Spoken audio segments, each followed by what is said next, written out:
High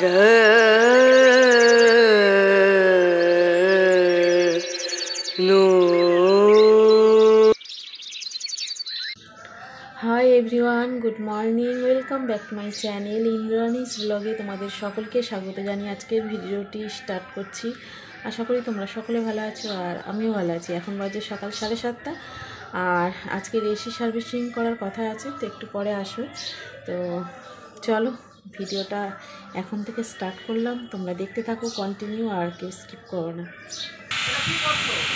এখন বাজে সকাল প্রায় 10টা আর এখানে এসি সার্ভিসিংয়ের লোকগুলো এসে গেছে। তো এখানে এসি পরিষ্কার করছে, ইনডোর মেশিনটা আর অপর আউটডোর মেশিনটা গ্যাস ভরার আছে। তো এটা ক্লিন করে তারপরে ওপরে যাবে ছাদে।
এখানে দেখো এসিটা পরিষ্কার হয়ে গেছে আর ওরা অন করে রেখেছে। ওপরে আউটডোর মেশিনটা ওরা গ্যাস ভরতে গেছে, ছাদে আছে। আর তোমাদের এই সময় দেখিয়ে দিই ঘরটা কেমন রং হয়েছে। তো দেখো ওপরে সিলিংটা গ্রিন কালার হয়েছে আর দেয়ালগুলো হয়েছে পিঙ্ক কালার। তো আর এইদিকে আছে দরজা জানলা, এগুলো সব গ্রিন কালার হয়েছে। তো দেখতেই পাচ্ছ ওপরে সিলিংটা। তো এইভাবে আধা খাজরা করে কাজ করেছে। দেখো এই ঘরটা মোটামুটি ঠিকই আছে। এই দেরাজটাও রং করেছে। এই দেরাজটা একবার করে রং করে দিয়ে গেছিলো দাদা, আর একবার করেছে। আর খাটটা ভেঙে গেছে, এই ঘরে সোফাটা এনে রেখেছি। খাটটা আসলে লাগাতে গিয়েই খাটটা আগে থেকেই ভাঙা ছিল, তো খোলার সময় আরও ভেঙে গেছে, তো আর লাগানো যায়নি। ওটা ওই ঘরে রেখে দিয়েছি। আর এই ঘরে দেখো এই ঘরের কালারটা অরেঞ্জ হয়েছে, তো এটাও তাই একবার করে দিয়েছে। আর ওপরে সিলিংটা দেখো কেমন হলুদ হলুদ হয়ে আছে।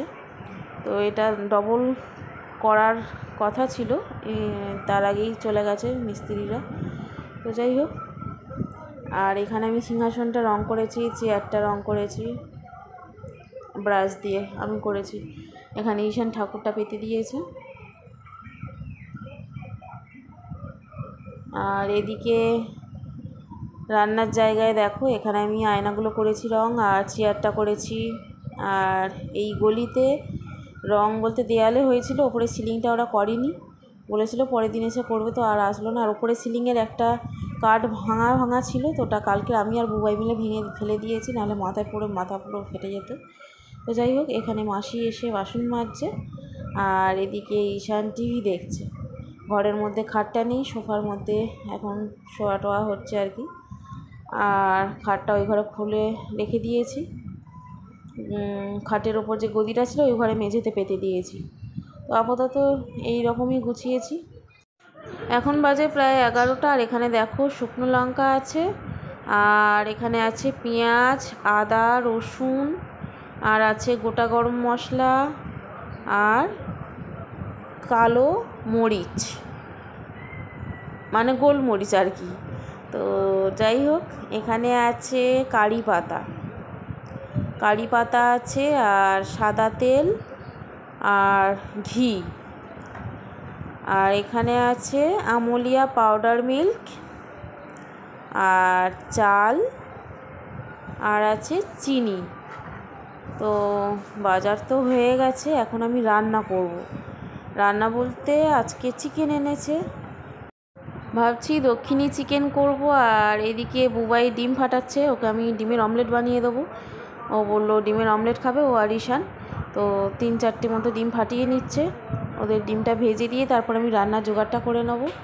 বুবাইয়ের ছোটোবেলায় যখন হ্যাপি বার্থডে করতাম, তো প্রত্যেক বছর আমি চিকেনের এই রেসিপিটাই করতাম। ভীষণ ভালো বলতো খেয়ে সবাই।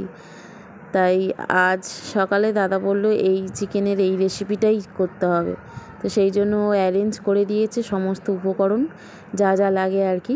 পেঁয়াজ, আদা, রসুন, টমেটো, তারপর গোলমরিচ, কাজু বাদাম, কারি পাতা, শুকনো লঙ্কা, তো সব কিছুই রেডি হয়ে গেছে। আমি এখানে পেঁয়াজটা কেটে নিয়েছি, চিকেনটাও খুব ভালো করে ধোয়া আছে। আর এখানে আমি বেটে নিয়েছি আদা, রসুন আর কাজু বাদাম, পেঁয়াজ, আর এদিকে আছে টমেটো। তো সমস্ত কিছু আমার রান্নার জোগাড় হয়ে গেছে। এখন আমি রান্নাটা করব। আর এখানে আছে কারি পাতা, ধুয়ে নিলাম, নিয়ে রেখে দিয়েছি, আর শুকনো লঙ্কা আর গোলমরিচ। কড়াইতে সাদা তেল গরম করেছি, রান্নাটা পুরো সাদা তেলেই হবে, কোনো সর্ষের তেল দেবো না আমি। আর তেলটা গরম হয়ে গেছে, এখন আমি শুকনো লঙ্কা আর গোলমরিচটা দিয়ে দিলাম। এরপর আমি কারি পাতাটাও দিয়ে দিচ্ছি। তো পেঁয়াজ কুচিও দিয়ে দিলাম, দিয়ে হালকা হাতে বেশ খানিকক্ষণ এটা আমি নেড়ে চেড়ে নেব।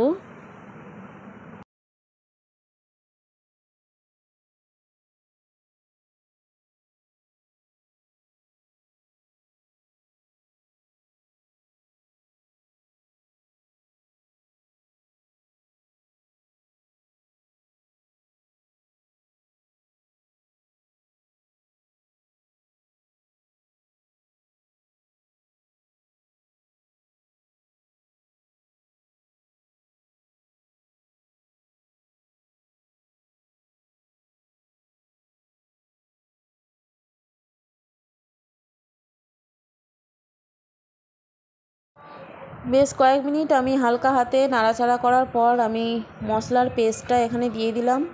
তো এর মধ্যে আছে কাজু বাদাম, পেঁয়াজ, আদা, রসুন আর একটা কাঁচা লঙ্কা দিয়েছিলাম, তো তারই পেস্ট দিয়ে দিলাম এর মধ্যে। দিয়ে ভালো করে নাড়াচাড়া করে নেব বেশ খানিকক্ষণ। টমেটোর পেস্টটাও দিয়ে দিলাম। এখানে আমি 2টো মিডিয়াম সাইজের টমেটো পেস্ট করেছি, তোমরা পারলে 3টেও দিতে পারো, কোনো অসুবিধা নেই। আর খুব ভালো করে এটা নাড়াচাড়া করে নিচ্ছি। দারুণ একটা স্মেল আসছে মশলা দিয়ে। তো এটা বেশ খানিকক্ষণ নাড়াচাড়া করে ভেজে ভেজে নেব, ভেজে বলতে নাড়াচাড়া করে কষিয়ে নেব। এর মধ্যে আমি অল্প নুন আর হলুদ দেব, লঙ্কার গুঁড়ো দেব না, কারণ এই রান্নায় লঙ্কার গুঁড়ো চলে না।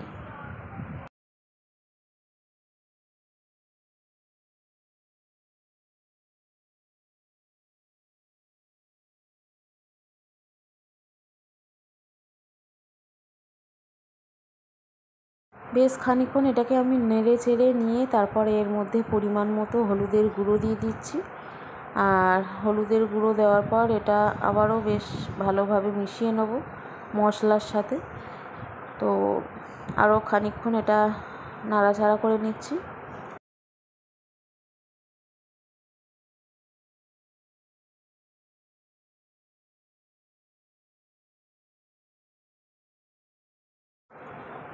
বেশ খানিকক্ষণ নাড়াচাড়া করার পর এখন আমি এর মধ্যে চিকেনের পিসগুলো দিয়ে দেব। তো চিকেনগুলো আমি ভিনিগারে ম্যারিনেট করে রেখেছিলাম। তো দেখো এখন আমি চিকেনের পিসগুলো দিয়ে দিচ্ছি।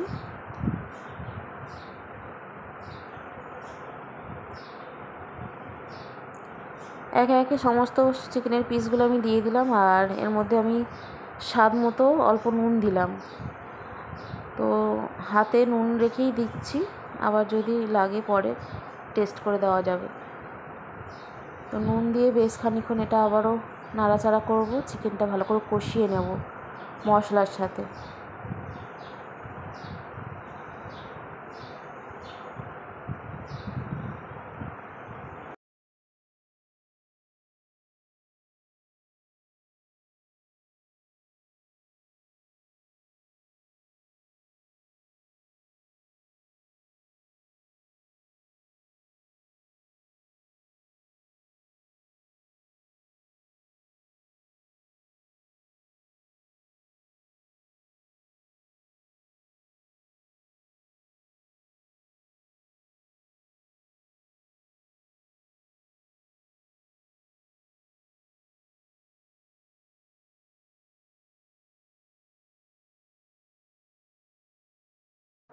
বেশ অনেকক্ষণ এটা কষিয়ে নিলাম।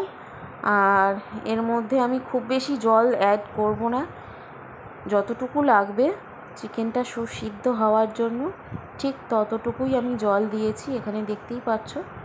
তো এখন আমি এটাকে খুব ভালো করে আরও বেশ খানিকক্ষণ কষিয়ে নেব, নিয়ে ঢাকা বন্ধ করে রান্নাটা করব।